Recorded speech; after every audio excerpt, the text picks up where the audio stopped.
कुछ लोग संतों की निंदा करते रहते हैं। बोलो हाँ। जैसे हमारे देश में मूवियां बनती हैं, आश्रम जैसी मूवियां, वो मूवियां संतों को टारगेट करके बनाई जाती हैं। आज तक कोई भी मूवी मौलाना और पादरी के खिलाफ एक भी नहीं बनी, सनातन धर्म के संतों के खिलाफ बनी है, क्योंकि टारगेट केवल संत है, सनातन। हाँ या ना? कोई भी मौलाना या पादरी के खिलाफ कहां कोई मूवी है। अब क्या हुआ, आश्रम जैसी मूवियां देखने के बाद तुम्हारे बच्चों के अंदर संतों के प्रति नफरत पैदा हो जाएगी। फिर तुम्हारे बेटे संतों से क्या करने लग जाएंगे? नफरत। और संतों से नफरत हुई तो वो संतों से दूरियां बना लेंगे और बॉलीवुड से हो जाएंगे करीबी। तो बॉलीवुड से जैसे ही करीबी हुए तुम्हारे बच्चे, तो बॉलीवुड तुरंत तुम्हारे बच्चों को शराब बेचना शुरू कर देगा कि मुझे पीने का शौक नहीं, पीता हूं गम भुलाने को। तुरंत तुम्हारे बच्चों को जंगली रमी डाउनलोड करवा देगा। जितने सुपरस्टार हैं आज बॉलीवुड के, जितने भी एक्टर हैं, इन लोगों का काम क्या है? जुए का प्रचार करना, शराब का प्रचार करना, सट्टे का प्रचार करना, अंडे का प्रचार करना, गुटके का दाने दाने में केसर का दम। संतों से नफरत करा के देखो जरा, समझना कि कितने चतुराई से बॉलीवुड खेल रहा है। सनातन धर्म को किस तरह से बदनाम किया जाता है, तुम तो समझ भी नहीं पाते। क्या हो गया तुम्हें पता ही नहीं लगा। गेम पूरा हो गया। तुम्हारे बच्चे घर बैठे बैठे संतों से नफरत करने लग गए।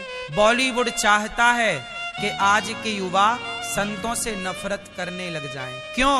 क्योंकि संतों से नफरत करने वाला ही जो संतों के पास बैठेगा, जो संतों के पास होगा, भला वो शराब क्यों पिएगा, वो जुआ क्यों खेलेगा? वो तो अच्छे आचरण करेगा ना, सही चलेगा और अच्छे आचरण करेगा।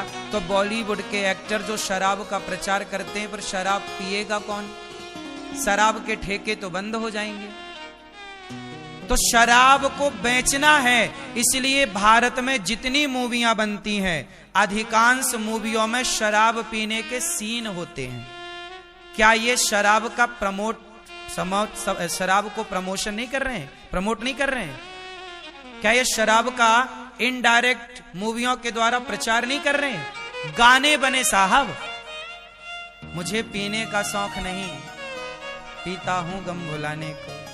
जीना अगर जरूरी है तो पीना बहुत जरूरी है। माना जी कसूर हुआ, मैं नसीब में चूर हुआ, मुझको होश में ना लाना। ये सब गाने हैं। आपको भले हंसी आ रही है, लेकिन बहुत तरीके से बॉलीवुड ने सनातन धर्म को बिगाड़ने की पूरी कोशिश की और वो सफल भी रहा। कुछ परसेंट तो बॉलीवुड सफल भी हो गया। अब तुम्हारे बच्चे संतों से प्रेम कहां कर रहे हैं? सारे साधु संतों को ढोंगी पाखंडी कह रहे हैं। साधु संतों को ढोंगी कहा जा रहा है, जबकि साधु कर क्या रहे हैं? तुम्हारे घर में चोरी कर रहे हैं क्या? आज पूरी दुनिया में साधु लोग, संत लोग भगवान के नाम का, धर्म का, सनातन का बेचारे प्रचार ही तो कर रहे हैं। साधु ना होए तो गौ सेवा ना होए। आज भीख मांग मांग के तुम गृहस्थों के घर कितनी गाय हैं बताओ जरा, बोलो। तुम्हारे घर में केवल गाय की फोटो है और वृंदावन में साधु संतों के घर में, आश्रमों में 1-1 लाख गौ माता हैं। कुछ कुछ स्थानों पर संतों ने बचा रखा है। किसी गौशाला में 10,000 गाय, किसी गौरी गोपाल गौशाला में 500 गौवंश है, 100 नंदी, 100-125 नंदी और बाकी 400 गाय। ये दास सेवा करता है गाय की। तुम गृहस्थ हो, ये काम तुम्हारा था, गाय की सेवा करना, गाय की रक्षा करना। नंद बाबा यशोदा गृहस्थ थे, गाय थी कि नहीं? ये तुम गृहस्थों का काम था। लेकिन जब तुम गृहस्थ लोग अपने कर्तव्य से हट गए, तो फिर संत को गाय की सेवा करनी पड़ी, वरना गाय केवल फोटो में दिखती दोस्तों, आज गाय ना होती। सड़क में घूमने वाली गाय को ले जाते हैं बूचड़ खानों में, काट देते हैं। हमारा देश बहुत तरक्की कर गया, पता है? सबसे पहले नंबर पे भारत गौ तस्करी, गौ मांस सप्लाई करने वाला देश बन गया। पूरे दुनिया में सबसे ज्यादा गौ मांस भारत से सप्लाई होता है। ये उस देश में हो रहा है जिस देश में गाय की पूजा होती है, जिस देश में गाय को माता कहते हैं। तो जिन संतों ने गाय को बचा रखा है, जो संत भगवान का प्रचार कर रहे हैं, हमारे पूज्य प्रेमानंद जी किडनियां खराब होने पर भी सवेरे से शाम तक सनातन के लिए राधा नाम का पाठ देकर, मंत्र देकर भगवान को, सनातनियों को धर्म से जोड़ने में लगे हुए हैं। लेकिन बॉलीवुड संतों को बदनाम करने में लगा हुआ है। बॉलीवुड संतों को बदनाम करने में लगा हुआ। संत क्या चाहते हैं? कोई भी संत क्या चाहता है कि बेटा मांस ना खाओ, शराब ना पियो। हम आपके पास, आपके बच्चे हमारे पास बैठेंगे तो हम उन्हें कौन सा पाठ पढ़ाएंगे? यही कि माता पिता की सेवा करो। आज आपके बच्चे आपके पांव छूने से हिचकिचाते हैं। आजकल तुम्हारे बच्चे तुम्हारे घुटने छूते हैं, पांव नहीं छूते। कुछ बच्चों को छोड़ दीजिए आप, 2% 4%। भारत के 95% लड़के अपने माँ बाप के पांव नहीं छूते, घुटने छूते हैं। बात सही है कि गलत है? बोलो हाँ कि ना। लेकिन गौरी गोपाल आश्रम में ये दास अनिरुद्ध उन वृद्ध माओं को, जिनके अपने औलाद ने निकाल बाहर किया, उन माओं के हम पांव दबाते हैं बड़ी श्रद्धा से, इसलिए कि तुम्हारे बच्चे सीखें पांव दबाना, तुम्हारे बच्चे सीखें बड़ों का सम्मान करना। हम तो केवल कहकर ही नहीं, आचरण करके भी तुम्हारे बच्चों को प्रेरणा दे रहे हैं। लेकिन बॉलीवुड हमारे खिलाफ ही आपके बच्चों को जब भड़काएगा तो आपके बच्चे आएंगे कैसे हमारे पास? फिर वो सेवा देखेंगे कैसे? जब देखेंगे नहीं तो सीखेंगे क्या? फिर तो बॉलीवुड अपने कैप्चर कर लेगा आपके बच्चों को। आज के हमारे, बताइए, हमारे देश के 95% युवा नशा करने लग गए कि नहीं? बात सही है कि गलत है? 95% युवा नशा करते हैं, या शराब पी रहे हैं, या चरस पी रहे हैं, गांजा पी रहे हैं, अफीम पी रहे हैं, बीड़ी पी रहे हैं, सिगरेट पी रहे हैं, या गुटखा खा रहे हैं। कोई ना कोई नशा आपके बच्चे कर रहे हैं। 5% बच्चे बचे हैं इस देश में, 95% नशा कर रहे हैं। बात सही है? आंकड़ा सही है कि गलत है? अब बताओ। हम कहते हैं नशा ना करो, संत कहते हैं कि नशा, बोलो मेरी मां, संत कहते हैं कि नशा ना करो, और बॉलीवुड कहता है कि नशा करो। दाने दाने में केसर कदम बेच रहा है। तुम्हारे बच्चों को जंगली रमी डाउनलोड कौन करवा रहा है? बोलो। क्रिकेट के नाम पर जुआ कौन खिला रहा है? बोलो। जवाब देते ना बनेगा। आज क्रिकेट नहीं चल रहा है। आज क्रिकेट को क्रिकेट ना कहिए साहब, उसे खुले में जुआ कहिए। ये बात सही कह रहे हैं हम कि गलत है? बोलो। सही है? आज क्रिकेट में बच्चे लाखों रुपए हार जाते हैं। क्रिकेट में हर बॉल पर जुआ लगता है, आजकल सट्टा लगता है। हाँ या ना? अब बताओ कि पहले क्रिकेट का नशा लगवाया, फिर क्रिकेट को जुआ में तब्दील कर दिया ताकि तुम्हारे बच्चे जुआ खेल के बर्बाद हो जाएं। कितने बच्चे ऐसे हैं जो बाप की जमा पूंजी सट्टे में, जुआ में हार गए? कौन जिम्मेदार है? साधु लोग जिम्मेदार हैं कि बॉलीवुड जिम्मेदार है? तुम्हारी बेटियां पहले शरीर को ढकना धर्म समझती थीं, आज जरा जरा से कपड़े पहनकर घूम रही हैं। तो साधुओं के कहने से कम कपड़े पहन रही हैं कि बॉलीवुड के कहने से? बोलो। इसलिए अपने बच्चों को यदि संस्कारी बनाना है तो सबसे पहले बॉलीवुड से दूर करना पड़ेगा। अब देखो, बॉलीवुड का एक फंडा आपको सिखाऊं, समझाऊं, सीखे तो आप सब हैं। एक पिक्चर बनी ओ माई गॉड, उस पिक्चर में बताया गया कि शंकर जी पर दूध क्यों चढ़ाते हो? बोलो हां। अब आपके बच्चों को दिमाग में बॉलीवुड ने डाल दिया कि शंकर जी पर दूध चढ़ाने की जरूरत नहीं है, गरीबों में बांटो।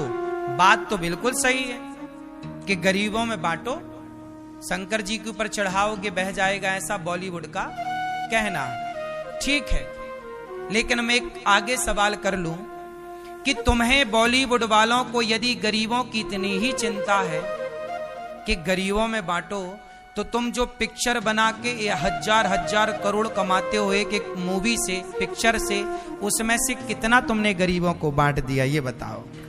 तुमने गरीबों के लिए कितने कॉलेज बनवाए, कितनी यूनिवर्सिटियां बनवाई, तुमने गरीबों के लिए क्या किया, कितने अन्य क्षेत्र तुमने खोल दिए। फुटपाथ पर तुम गाड़ी और चढ़ा देते हो सोने वालों पर। हाँ या ना? और ये ज्ञान दे रहे हैं गरीबों का। साहब, कह देने से क्या हो रहा है? कह दीजिए। शंकर जी पर दूध चढ़ाओ मत चढ़ाओ ये आपकी मर्जी है, वो तो आपकी श्रद्धा है कि 10 रुपए का आप दूध चढ़ाना चाहें तो चढ़ा दें। मैं कहता हूं आपसे एक सवाल जो कि आपको बॉलीवुड से पूछना था, पर आपके पास अक्ल की थोड़ा कमी है इसलिए पूछ नहीं पाए। हम देते हैं आपको सही ज्ञान। जो सवाल तो कम से कम पूछो। सवाल पूछना बॉलीवुड से कि मुझे बताओ कि शंकर जी पर दूध चढ़ाने से ज्यादा नुकसान है या गरीबों का शराब पीने से ज्यादा नुकसान है? बताओ। घर बिगड़ रहे हैं, शंकर जी पर दूध चढ़ाने से बिगड़ रहे हैं या शराब के कारण? एक स्त्री विधवा हो गई, पति शराब पी के मर गया, बच्चे अनाथ हो गए, बाप कमा नहीं रहा, सारा पी करके पड़ा है, बच्चे अनाथ है, मां परेशान, पत्नी परेशान। बताओ, शराब ज्यादा नुकसान कर रही है समाज को या दूध ज्यादा हानि पहुंचा रहा शंकर जी पर चढ़ाया गया? उत्तर दो। यह सवाल आपको बॉलीवुड से पूछना था कि भाई साहब तुम शराब को तो प्रमोट कर रहे हो, अरे शंकर जी पर दूध चढ़ाने वाला, जब काशी विश्वनाथ आप जाओगे तो वहां पर बहुत सारे लोग दूध लिए खड़े रहते हैं। आप कितने का दूध खरीदते हो मंदिर में चढ़ाने के लिए? 5 रुपए का, 10 रुपए का, ज्यादा से ज्यादा 20 रुपए का। बोलो हाँ। और वो शुद्ध दूध नहीं होता, सफेद पानी होता है। 1 लीटर दूध में 5 लीटर पानी मिला के शंकर जी पर यही दूध चढ़ता है। बोलो हाँ। और वो दूध बेचने वाले, उनका रोजी रोटी चल जाती है। तो शंकर जी पर दूध चढ़ाना हमारी भारतीय परंपरा रही है। और शंकर जी पर दूध क्यों चढ़ाया जाता उसका साइंस भी है। हमारे जितने भी शिवालय हैं वो सारे शिवालय नदियों के किनारे हैं या तालाब के किनारे हैं। महाकालेश्वर कहां है? बोलो, कौन सी नदी है? क्षिप्रा। विश्वनाथ जी कहां हैं? काशी में क्या है? गंगा। हर शिवालय नदी के किनारे है। पहले के जमाने में जो दूध चढ़ाया जाता था वो नदियों में जाता था, नाले में नहीं जा। नाला तो तुमने बना दिए नदियों को, और तुम कह रहे हो कि नाले पे जा रहा है। नाला बनाया किसने? नाला आज के 100 साल पहले क्या इस देश में एक भी नाला था? बोलो, उत्तर दो।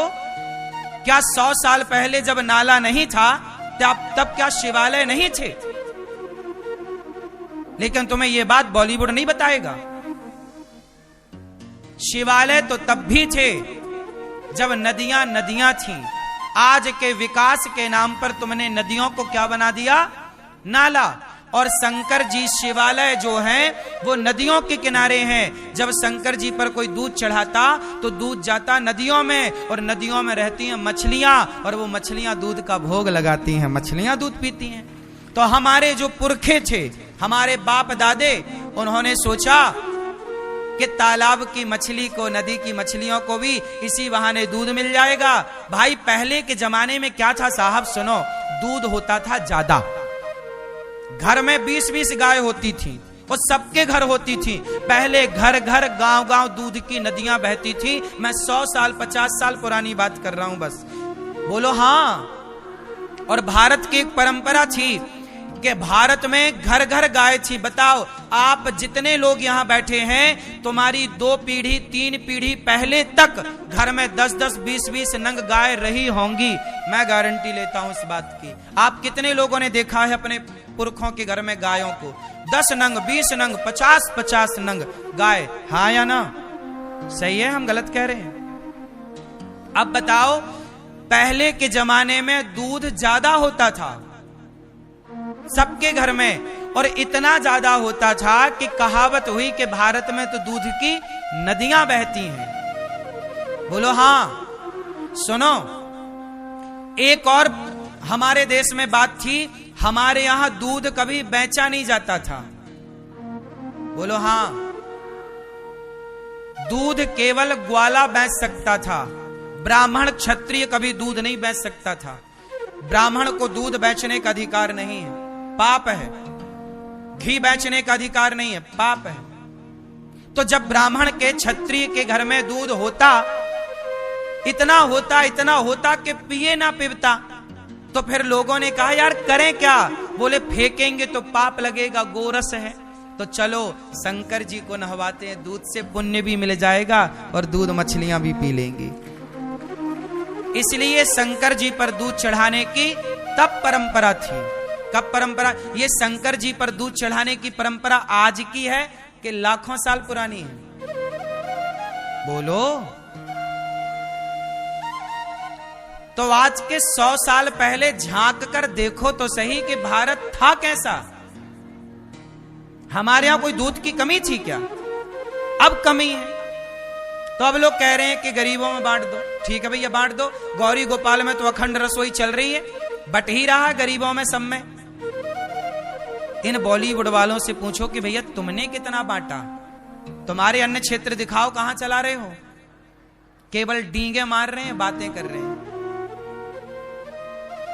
अब आते हैं दूसरी बात पर। बताओ, तुम्हारे बच्चों को कंफ्यूज कर दिया कि नहीं बॉलीवुड ने? अब तुम्हारे बच्चे शंकर जी के मंदिर नहीं जाते, दूध चढ़ाने से कहते हैं ऐसा नहीं ऐसा। अरे भाई, दूध भी चढ़ाओ और गरीबों की सेवा भी करो, दीन दुखियों की सेवा भी करो, बुराई क्या है? अच्छा ये बताओ, शराब बुरी है कि दूध बुरा है? बोलो मेरी मां, कौन बुरा है? तो आज तक बॉलीवुड ने कोई ऐसी मूवी बनाई जिसमें यह कहा गया हो कि भाई शराब ना पियो, शंकर जी पर दूध ना चढ़ाओ, इसकी मूवी बनी, पर शराब ना पियो इसके कोई मूवी बनी नहीं। शराब तो बेच रहे हैं।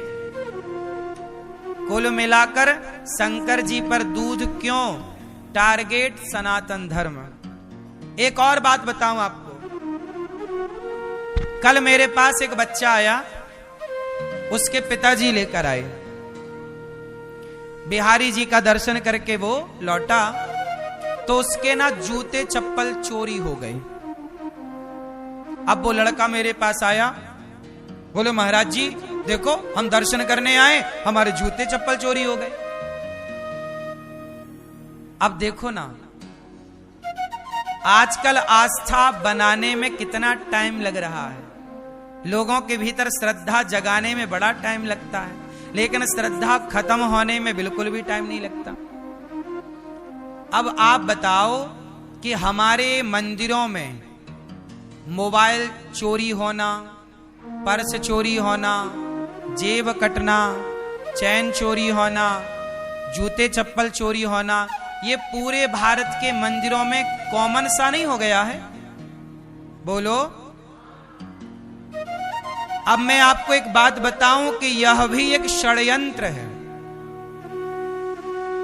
जितने लोग मोबाइल चोरी कर रहे हैं, चैन चोरी कर रहे हैं, जूते चप्पल चुरा रहे हैं मंदिरों में, वो लोग सनातनी नहीं है। रूप बदलकर, कपड़े पहनकर, तिलक लगा के कोई भी आ जाए, आप लोगों के जूते चोरी होना, पर्स चोरी होना। अब सोचिए आप बिहारी जी गए, माना उदाहरण, और आप बिहारी जी गए और आपका मोबाइल चोरी हो गया, तो आपकी श्रद्धा बनेगी कि बिगड़ेगी?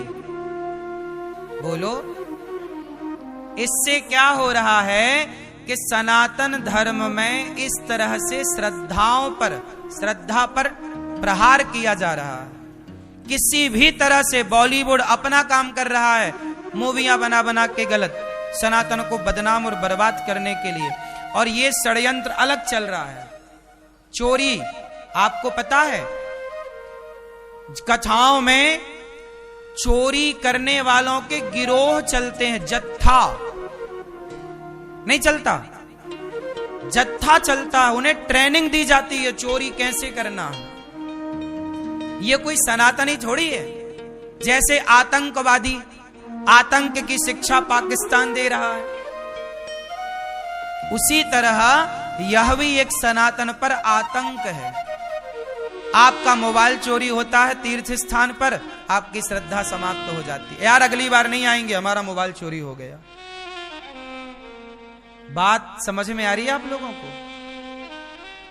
इसलिए सनातन धर्म को बदनाम करने के लिए ये चैन चोरी मंदिरों में ही क्यों हो रहा है, कथाओं में ही क्यों हो रहा है? अब इस भीड़ में कौन बैठा है ये आप और हम कैसे जाने? कितने सनातनी हैं, और सनातनी बन के कोई यहां चोर भी बैठा हो तो हम कैसे जान पाएंगे? तुम्हारा मोबाइल चोरी कर ले, चैन चोरी कर ले, तुम तो कहोगे ना कि वृंदावन गए थे यार, हमारा तो मंगलसूत्र चोरी हो गया, अब नहीं जाएंगे। हमारा तो मोबाइल चोरी हो गया, अब नहीं जाएंगे। हमारी तो चप्पल चोरी हो गई, अब नहीं जाएंगे। श्रद्धा बनाने में सालों लगते हैं और बिगाड़ने में चुटकियों में बिगड़ जाए। समझो, जैसे आतंकवादी पाकिस्तान के लोग तैयार करके भेजते हैं, ऐसे ही हमारे देश में सनातन धर्म को बदनाम करने के लिए बॉलीवुड और बहुत सारे चोरों के गिरोह ये ठेका लेते हैं कि चोरी करना। पुलिस भी पकड़े तो कितना पकड़े, कहां कहां तक इतनी भीड़ में पुलिस कहां कहां ध्यान दे। सब चीजें हमें और आपको भी तो समझनी है। अब लोग मंदिरों में एक दिन में कम से कम 1000 लोगों के साथ चोरी होती है। एक दिन में 1000 लोगों की चोरी होती है कम से कम। किसी के पर्स चोरी हो गया, किसी के चप्पल चोरी हो गई, किसी के पॉकेट जेब कट गया, किसी का पर्स से पैसे निकल गए। अब बताइए, एक दिन में यदि 1000 लोगों के साथ चोरी हुई तो 1000 लोगों में कम से कम 800 लोगों की आस्था तो खत्म हो जाएगी ना। वो तो सवाल करेंगे, बिहारी जी के दर्शन करने गए तो थे, क्या हुआ? बदनाम कौन हो रहा? सनातन धर्म। बदनाम कौन हो रहा है? मंदिर। कर कौन रहा है? कोई दूसरा।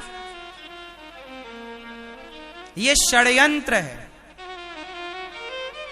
सनातन चारों तरफ से परेशान करने के लिए ना सनातन को लोग लगे रहते हैं। अब हमारे देश में देखो ना, गांव के गांव हिंदुओं को पैसा दे दे के कन्वर्ट करके क्रिश्चियन बना लिया। क्या ये षड्यंत्र नहीं है? ये तो सबकी आंखों में दिख भी रहा है, नहीं दिख रहा है?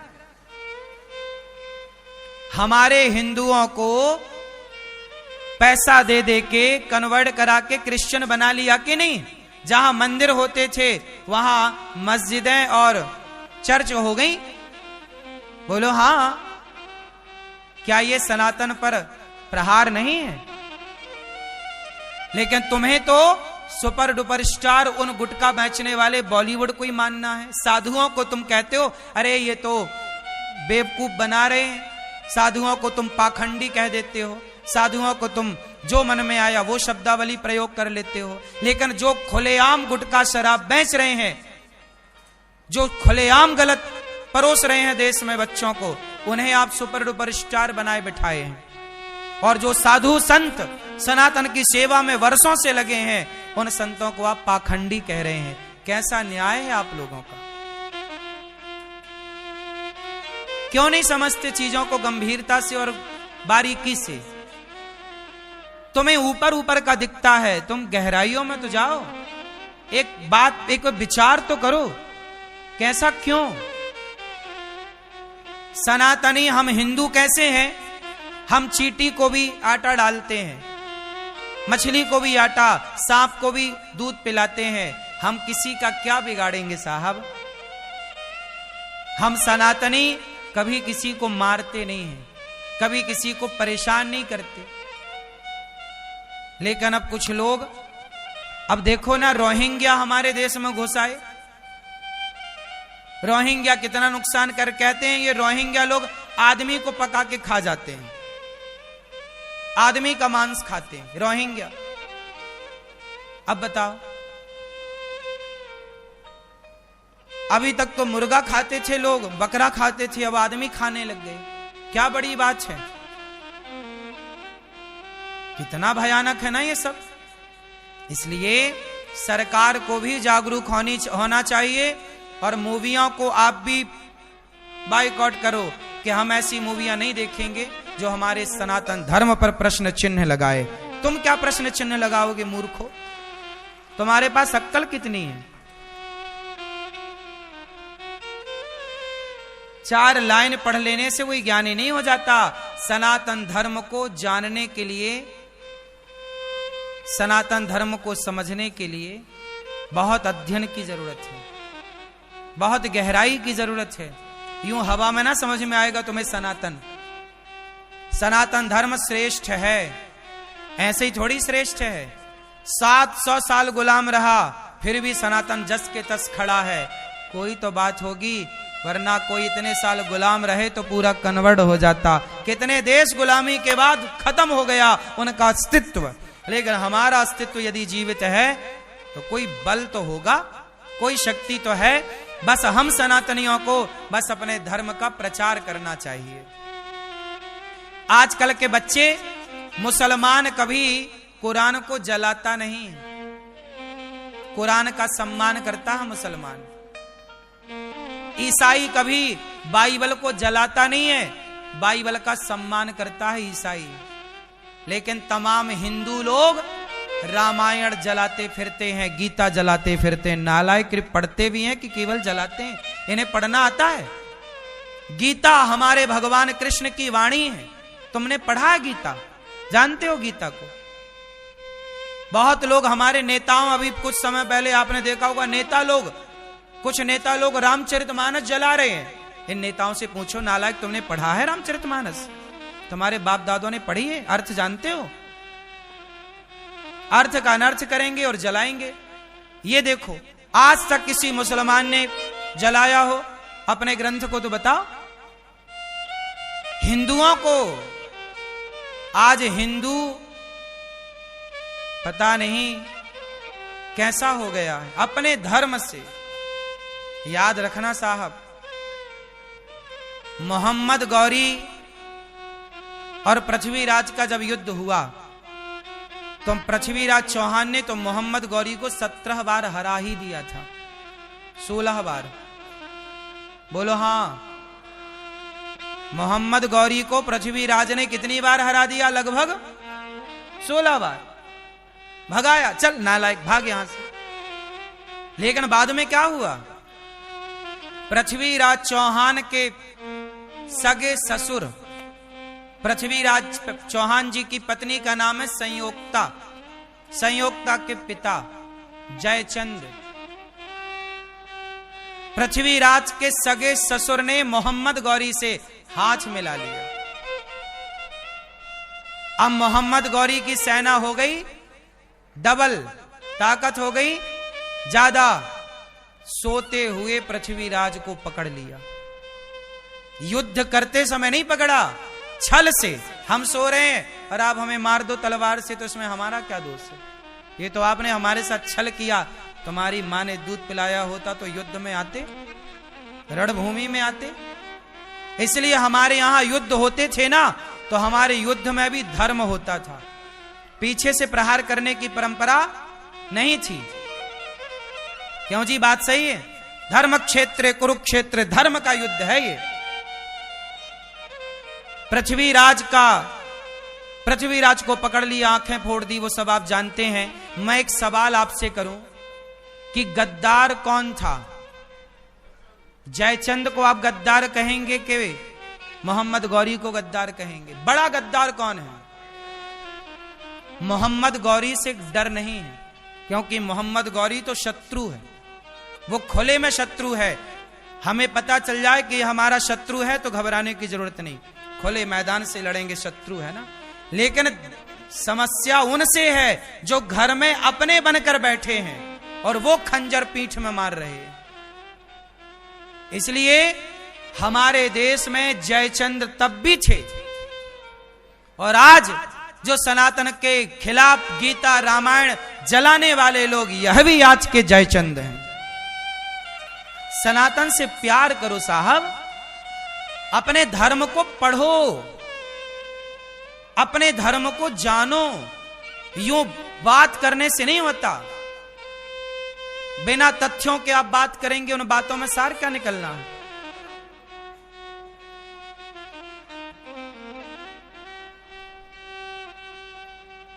बड़ी बातें हैं साहब। बॉलीवुड ने सनातन को बहुत क्षति पहुंचाई। अंग्रेजों ने 200 साल में और मुगलों ने 500 साल में जितनी क्षति भारत को पहुंचाई, उससे ज्यादा 70-80 सालों में बॉलीवुड ने भारत देश को, सनातन को क्षति पहुंचा दी। आप इस बात से सहमत हैं या नहीं? कितने लोग इस बात से सहमत हैं कि बॉलीवुड ने सनातन को बहुत क्षति पहुंचाई है? आप नहीं है?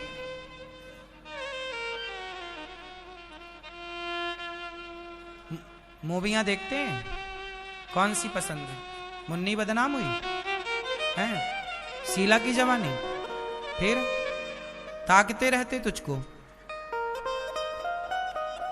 हैं। जो मूवियां अच्छी हैं, काश्मीर फाइल्स और छावा इत्यादि, पृथ्वीराज चौहान भी एक मूवी है। जो इतिहास को बताए वो ना मूवी है। जो तुम्हारे बच्चों को अश्लील बनाए वो मूवी क्या है? जो तुम्हारे भीतर सनातन के खिलाफ जहर घोल दे वो काहे की मूवी है? इसलिए आपके हमने बात शुरू की थी कि आंखों से भी पाप होता है, कानों से भी पाप, इसलिए कानों से गलत ना सुनो। हरि हर निंदा सुनहि जे काना, जो हरि की। अब देखो शंकर जी पर दूध क्यों चढ़ाओ? ये शंकर जी की निंदा हो गई कि नहीं? क्यों ना चढ़ाओ? ये हमारी आस्था है। बोलो हाँ। क्या मुसलमान चादर चढ़ाना छोड़ दिया? क्या चादर चढ़ाने के खिलाफ कोई मूवी बनी? बोलो। पादरी लोग चढ़ाते हैं वहां प्याला, तो क्या वो उनके खिलाफ कोई मूवी बनी? फिर केवल शंकर जी का दूध आंखों में खटक रहा है नालायकों को।